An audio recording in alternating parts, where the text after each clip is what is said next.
All right, just start at the beginning and tell how you got into veganism and when this was. Okay, so my name's Hannah and I'm 26 years old and I was vegan for 6 years and before that I was vegetarian for 7 years. So um, kind of how that started was I was 13 and I saw a documentary. It was about like unethical fishing practices and they talked about like long line fishing and all that kind of stuff. And I was really moved by it. I mean, I've grown up with animals and in nature in Canada, so it really spoke to me and I was like, I'm going to do this. And there wasn't um, much more involved in it. There wasn't any health benefits that I was contemplating. It was just purely for the animals. And so I did that.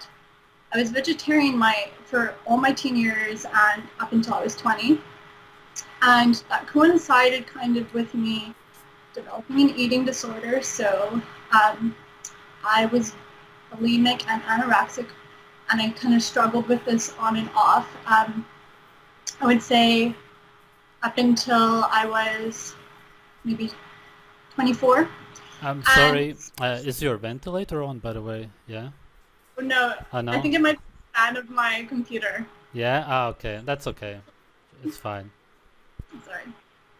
So yeah, I want to bring up my eating disorder because I do think um, though I didn't become anorexic or bulimic because of veganism or vegetarianism, it definitely um, exacerbated that condition for me. And so basically struggling with lots of digestive issues throughout my teen years, which only made me want to be more anorexic, more bulimic, because I didn't want to have this huge bloated belly. And really now when I reflect back on it, it was completely because of my diet. And I remember going to bed and having this huge, just extended belly and being so upset about it and waking up and it's still there, and it's hard as a rock. Um, and I never contributed that to my diet. And it only made me want to purge more or starve myself more.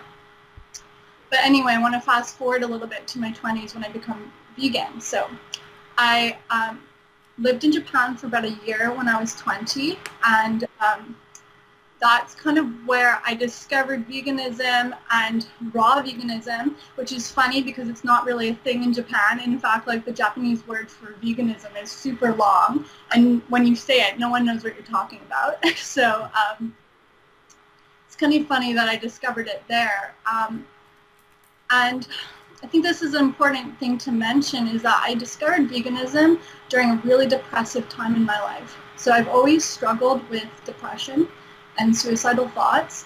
And this, I'm sure, is in part due to my eating disorder and my, like, um, my fluctuating moods because of that. But when I went to Japan, I was one of the most depressed states that I've ever been in. And at that time, I also found veganism. And what I've noticed for a lot of people who do become vegan, they do so at a time when they're struggling, and they need a community or they need an outlet, a higher purpose. They need to feel like they're doing something right. So I decided to go vegan for environmental issues, for health reasons, for, animals, like the whole ethical gamut of why one would go vegan. And I, at first, it was a, I felt good because I was channeling all my energies into redefining my diet.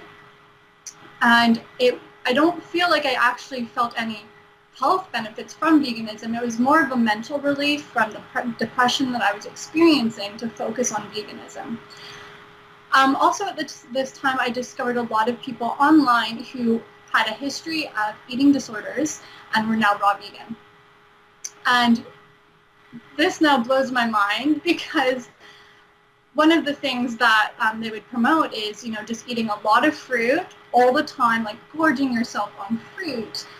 And one of the things that made my eating disorder worse and worse was the bloating that I was experiencing, because I wanted to have like basically a concave tummy, right? I didn't want to have any food in my belly, and I can only imagine like recovering from an eating disorder and having a distended belly all the time from all this fruit that you're eating.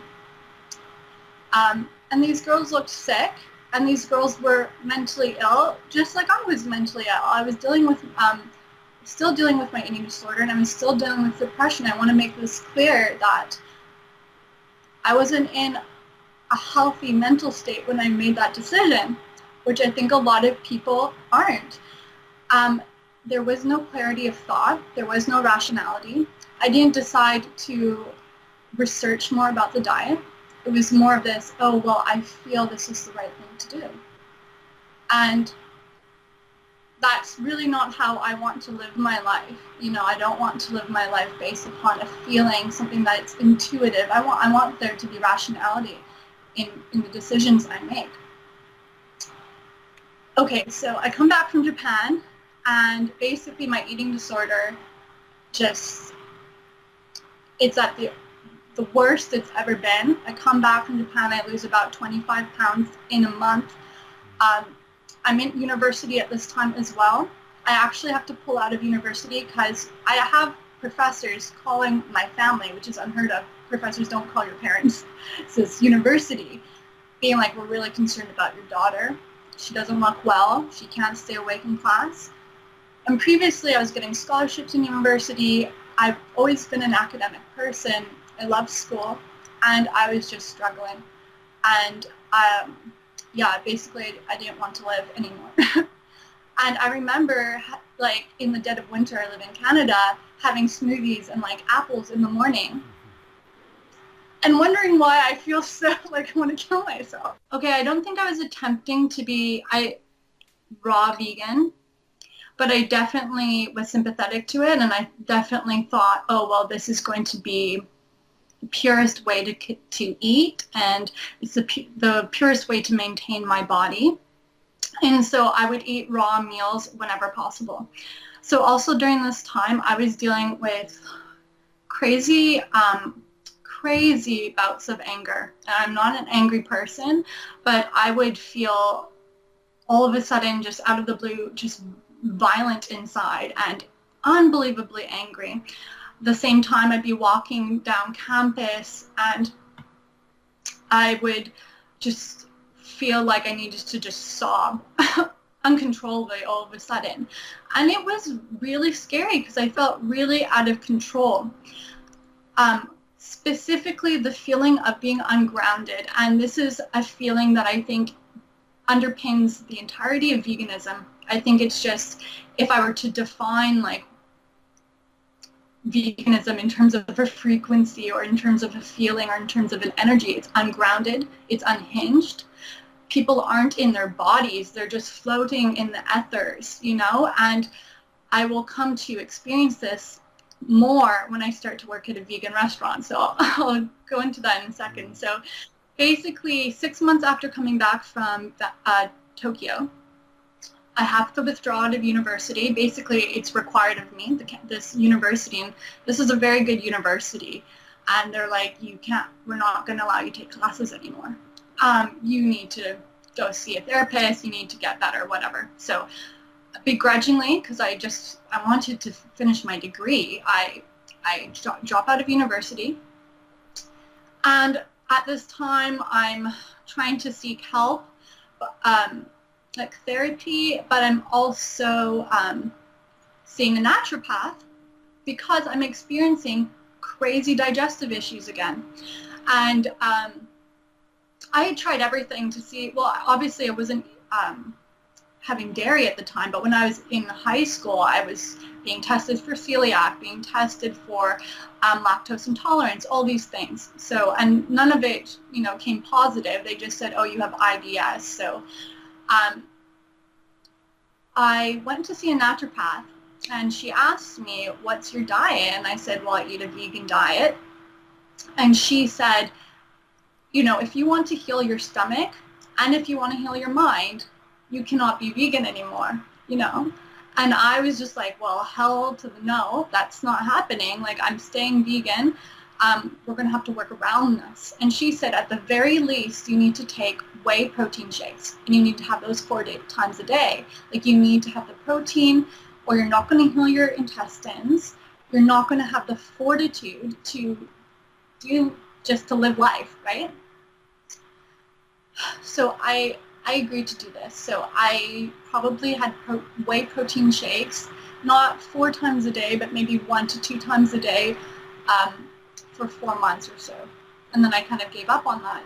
During that time, I definitely put weight on, and I definitely had improvement in my digestion. But I didn't want to continue it anymore. And so around 4 months later, I stopped. Around this time, I also got a job working at a vegan cafe. And I was here for about 1.5 years. And where do I even begin? So basically, in terms of a workplace, it was unbelievably chaotic. Everyone just emotion was unstable. And that was okay. That was okay. It was okay to just be emotional and cry, and it was okay to not follow health standards. It was okay to just act inappropriate at a workplace. And I do contribute this to veganism because I think basically everyone there was vegan. And I just, like I said, no one is grounded. No one is thinking clearly. No one is thinking about boundaries. No one is thinking about how a business should be run. I've never worked somewhere where there was such little organization or organization. Like, all the finances I know through the business were all over the place. And the place was mostly raw vegan. We had a little bit of cooked food, so I was eating lots of raw food. And it was also, correct me if I'm wrong, followed the Gershon diet. So we made recipes from the Gershon diet, including all the juices. And I was so confused because one of the Gershon diet or therapy is used to treat cancer patients. And there's so much fruit juice, so much apples in the juice. I was juicing green juice all the time. But I wouldn't put any fruit in it because I didn't want to spike my blood sugar levels. And I couldn't believe the amount of apples and oranges and like pears, just so much fruit juice in the green juices and the beet juices. Even customers would be like, oh, this is so sickly sweet. I don't know how I can drink all of this. And the customers, I would say, also reflected kind of the instability. Like, people would make crazy requests and be unbelievably demanding, or customers would ask inappropriate questions. And like I said, I do think it is a reflection of veganism in terms of people's relation to others, people's relationship to themselves, and people's relationship to reality. People are just have no sense of boundaries, no sense of what's right or wrong. People act impulsively based upon what they want in the moment. And I definitely was acting that way too. I was unbelievably impulsive. I had no sense of boundaries for myself. Sorry, I just have some notes. I want to make sure that I'm not missing anything. So yeah, I ended up leaving there. And I ended up leaving there because I was not happy. I was constantly angry working there, and I felt basically I thought that the world was a different place from working there. And then I ended up working at another restaurant, not a vegan restaurant. I'm like, oh, this is how a business can be run. This is how people can interact with each other in a normal way, right? And we're not always like trying to gaze into each other's eyes at work, because it's part of the new age community, right? And so at the time, I think after I left there, I definitely was getting more of a handle on my eating disorder. I still had an unhealthy relationship with food in the sense that I feel like I was probably orthorexic, like really strict on what I put in my body. I only wanted to have low-fat foods. I even wouldn't even put a dressing on my salad that had pumpkin seeds in it, right? That's too much fat. And I was just looking gaunt. And I noticed this with a lot of vegans, just like my face was losing volume. And I was like in my early 20s, right? And I'm losing this plumpness to my skin. Another thing is I play violin, I'm a musician, and I would go to the studio to record music or to rehearse. And I would be hit with the intense brain fog. Like as soon as I sit down to go play, it's like, oh, like this huge, like hitting a brick wall, and I can't think straight, and I just like, wow, my body and mind feels heavy. I never attribute it to veganism again, because veganism is, I considered to be pure. You couldn't mess with it. You couldn't touch with it. It must be something else. Maybe I just am tired. I haven't been getting enough sleep. And that would plague me all the time. Just this intense brain fog that would leave me immobile, basically. I would have to go take a nap or something. And it really messed with my creativity. It really messed with my sense of productivity. And in turn, really messed with my confidence, because I wasn't creating, I wasn't doing the things that I wanted to do because of this. I became imprisoned in this diet. And so, let's see, basically, I think what ended up happening was I finally got to a place where I was healing from my eating disorder, like in terms of I wasn't restricting the things that I wanted to eat, and I was eating full meals finally, and I wasn't depriving myself.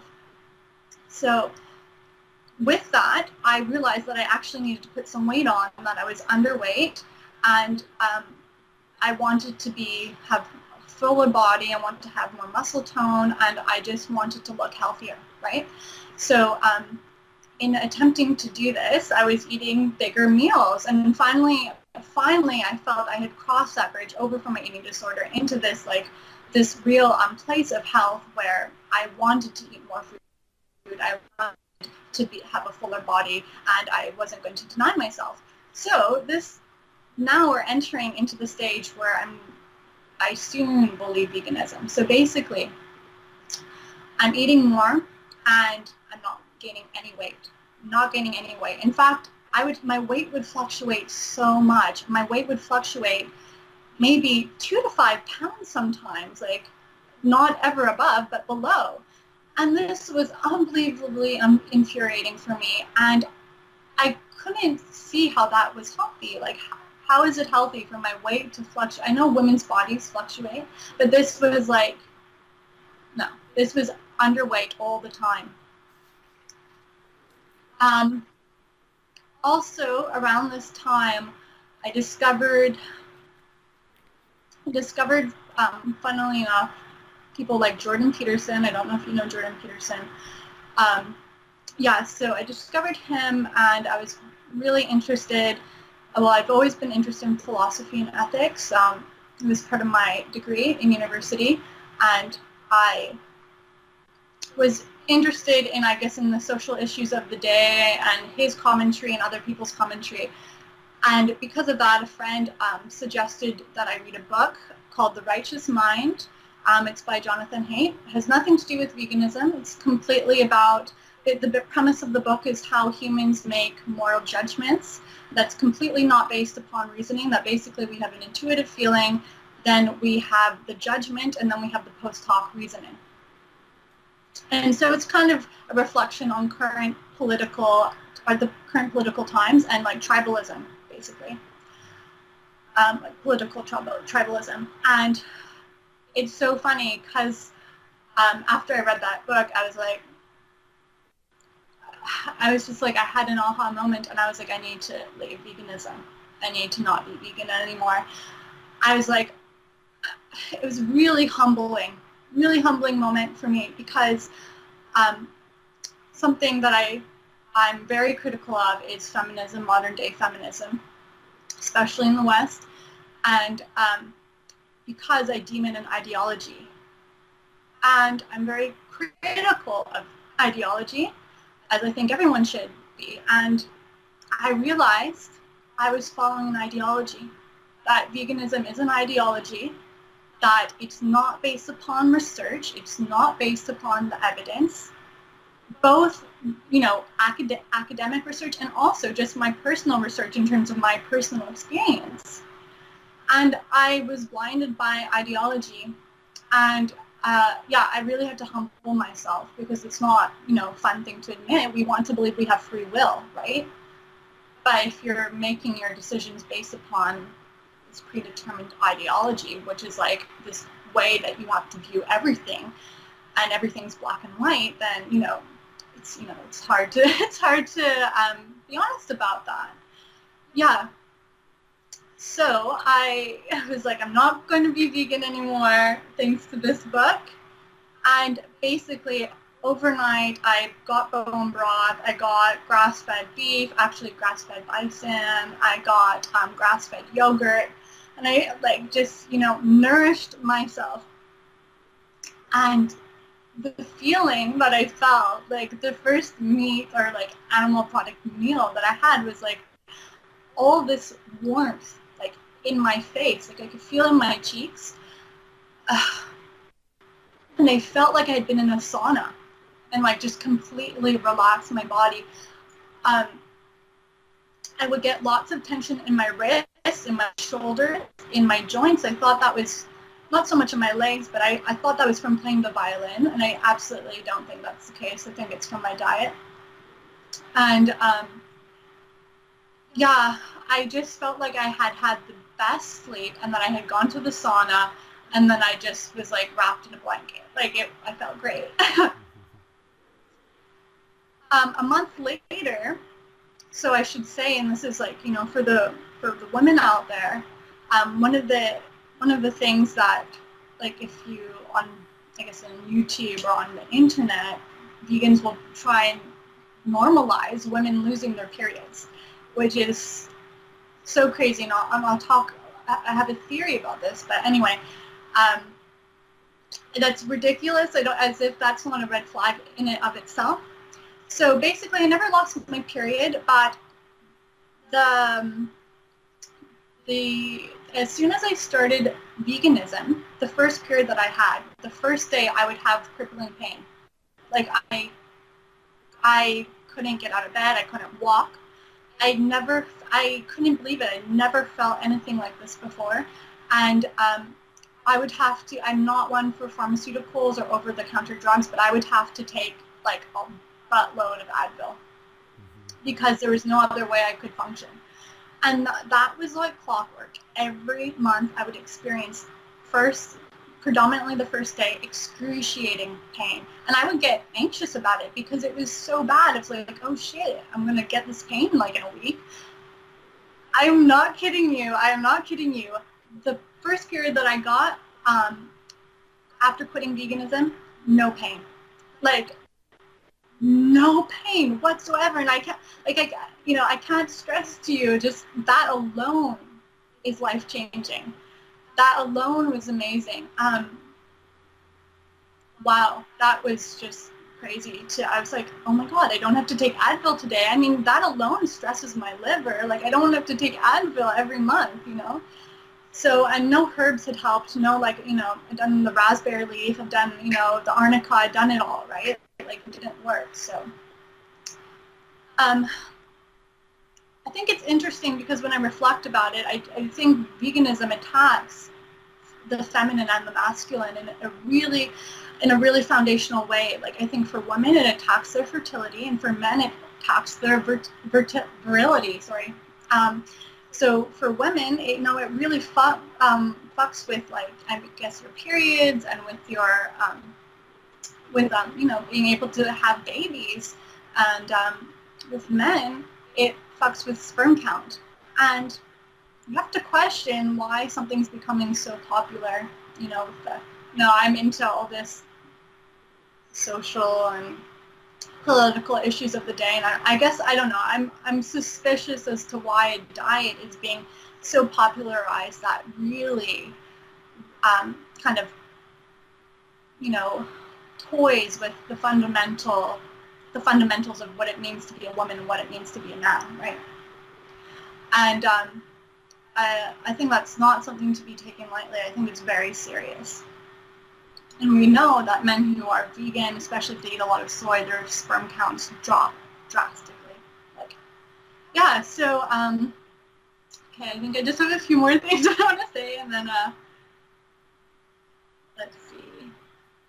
Oh yeah, so during the time that I was recovering, and my naturopath said that she wanted me to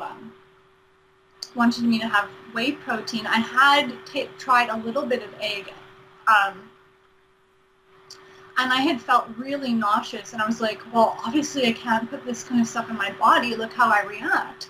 And I'm realizing it's just like, I've heard anecdotal stories from a lot of people who, who come off of veganism, is that or who were vegan, that they developed all these food sensitivities, and they became, I can only eat certain things, and so basically I think that's what happened. Like, I just became sensitive, and I think I also, from bulimia and also from veganism, I had really weakened my digestive system. Like, my stomach just became weak. So eating things like dairy or milk might have been too heavy for my system. But I've been eating eggs and dairy and meat, and I have no digestive issues. And this has been amazing, is that I will eat like real substantial meal, oxtail soup or L7 or bison or something, and the next day it's like my tummy is flat as a board. Like, my digestion is just amazing. And I feel really lucky that I haven't done more damage to myself since I was vegan for 6 years, considering that I also was basically starving myself during this time. And I'm just like to say that that's kind of, that's not, people, the vegan community normalizes that. They normalize under eating.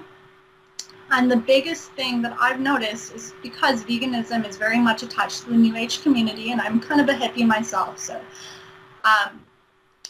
one of the things that they talk about as veganism is this spiritual diet. And, that kind of appealed to me, right? And it's vanity, let's be honest. It appeals to vanity, right? And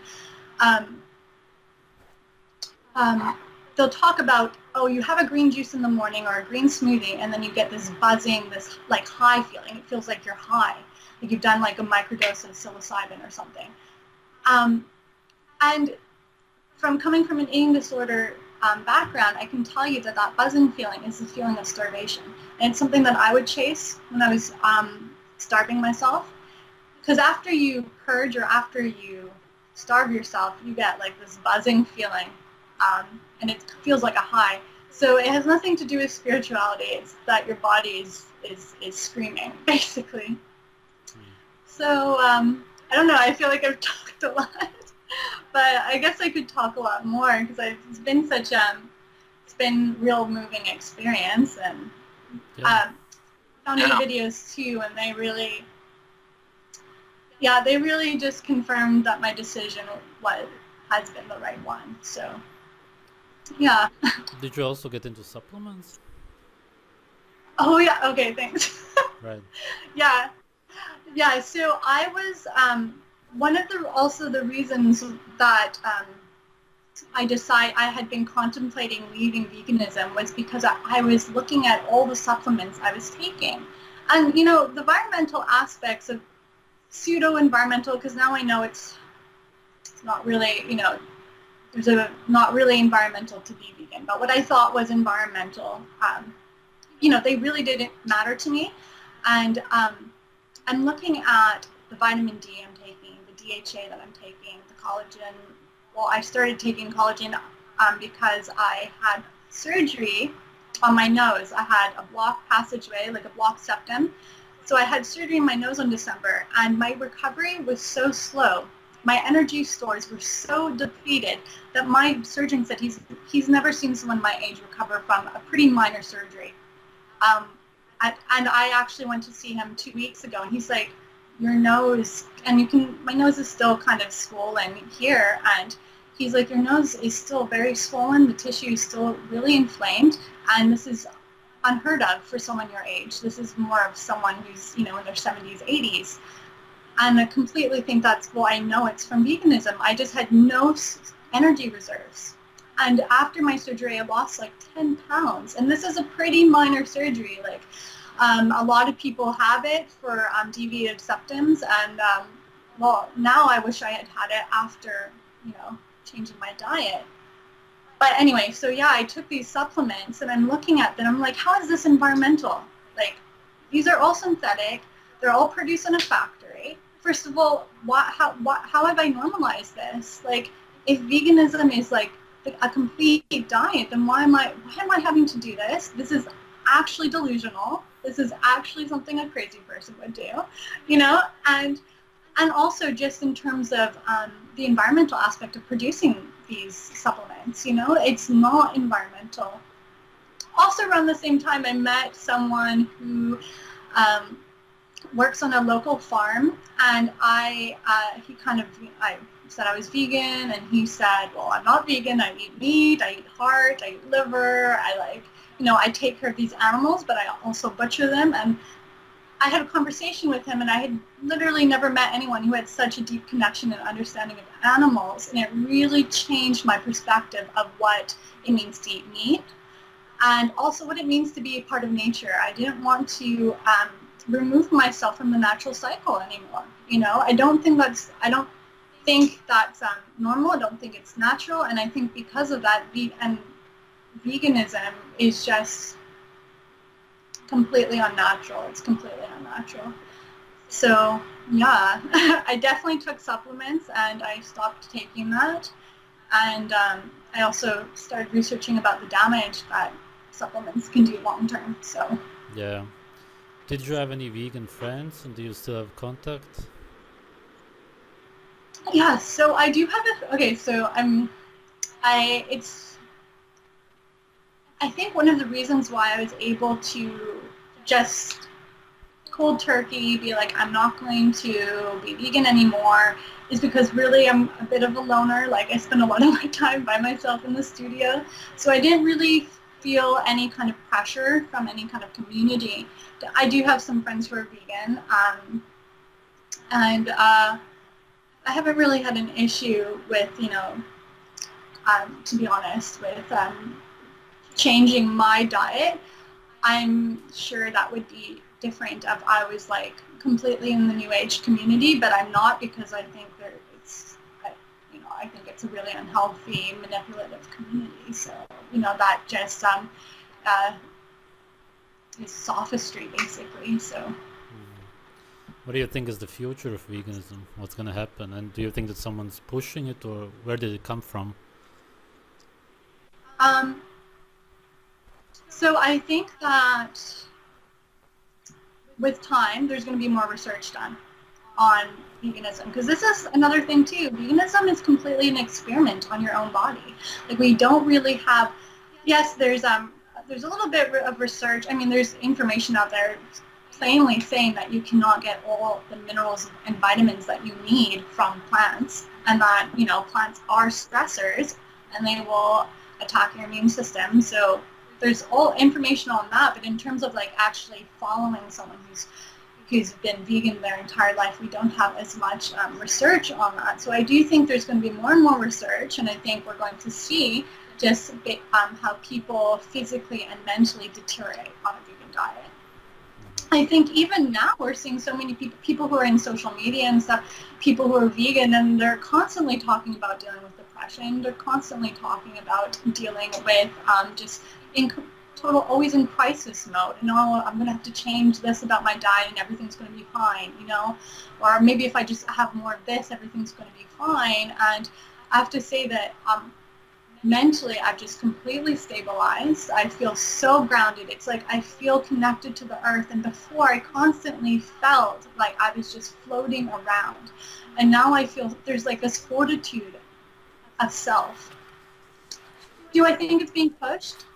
Yeah, I do. I think veganism is attached to feminist ideology. Um, I think a lot of times it's virtue signaling. Like people say that they're vegan and therefore somehow they're, they they um they get to justify their position on anything because, oh, I've made the decision to be vegan, and that's just the more ethical, moral, holier choice. Um, but a lot, I'm not going to go into all my theories because I don't want to be like conspiracy theorist about it, but I definitely think it's being popularized more and more for a reason. And like I said, I do think it attacks the masculine and the feminine, and um, I think that's really dangerous. Mm. Would you say that veganism was a mistake then, or was it simply a life lesson? Do you regret it now? Or Yeah, well, I'm not one of those people who says I don't regret anything, right? So I definitely regret it. Did I get anything from it? Yeah, I think what I did learn from it was I discovered herbalism, which has served me. I discovered mushroom medicine, which has served me. Um, and I do think that it fast tracked me to discovering those things. I think maybe I would have taken a little bit longer to have discovered those things um, if I wasn't vegan. That being said, if there was more of like a conscious meeting in community, I think they would have led me to that as well. But veganism is just like, it's, especially in the city I live in, it's very accessible. So it was just there. It was easy for me to be a part of. So yeah, though I did take a few things from it, and I think it kind of led me to a more holistic approach to life. I do regret it. I do regret it, and also I regret that I didn't eat meat for my entire formative years. I try not to engage with, well, what kind of damage did I do, especially like with the brain, like that I don't like to, because what's done is done. So, but yeah, I do regret it. is there anything you would want to say to vegans, if any are watching? Anything important you can think of? Yeah, well, like I said, this is like, I don't really have anything to say other than that I want people to be open to a discussion. I want people to be able to talk about the pros, the cons, whatever, about whatever position that you have. I think that we deny kind of the benefits of eating meat, and we deny the conversation associated with that. And I'm not for limiting speech, and especially something as fundamental as diet. I mean, our diet is our livelihoods. It's our connection to ourselves, to the planet, and to everyone else around us. I think if you're vegan, I think you should reflect on the emotional attachment you have to it, and reflect on how much of it is an ideology. Like, can you actually rationalize and substantiate your choices, or is it just intuitive? Is it just a calling? And as much as I believe in developing the intuitive self and the feeling self, I also believe in the rational self, and you can't divorce the two from one another, right? So yeah, I think that's all I really have to say. Yeah, nothing else you want to add? That sums it up. Well, let's see. Let me check my notes. Yeah, sure, just check. So,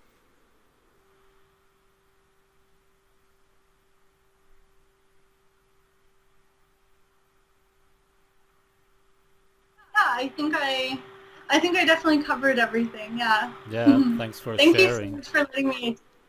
Yeah, I mean, it's been so cathartic, and like I said, interesting to note that when I became vegan, I never felt like I needed to share my insight on veganism, because I never had this period where I was like, I feel amazing, or I feel like, I feel like I'm in my strongest, most vibrant self. I never had that.